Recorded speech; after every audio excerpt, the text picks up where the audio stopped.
Kahit na walang binabantayang low pressure area, maambong umaga ang sumalubong sa ilang bahagi ng bansa.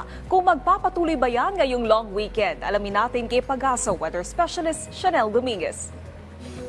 Magandang hapon po sa ating lahat. So sa ngayon, wala naman tayong binabantayang low pressure area o anumang bagyo sa loob at labas ng ating Philippine Area of Responsibility. Pero itong northeast monsoon or yung hanging amihan ay patuloy na umiiral dito sa extreme northern Luzon.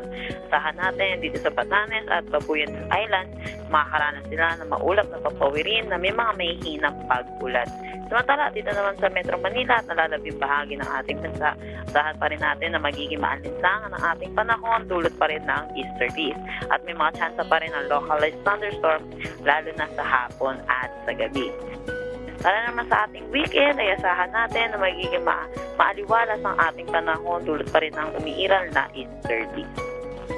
Para naman sa update sa ating mga lowest temperature, narito ang detalye.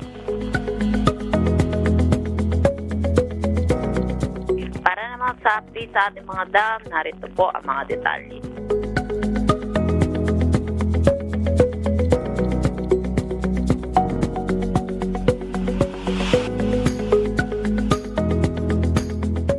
At yan po muna ang latest dito sa Pag-asa Weather Forecasting Center. Chanel Dominguez po at magandang hapon.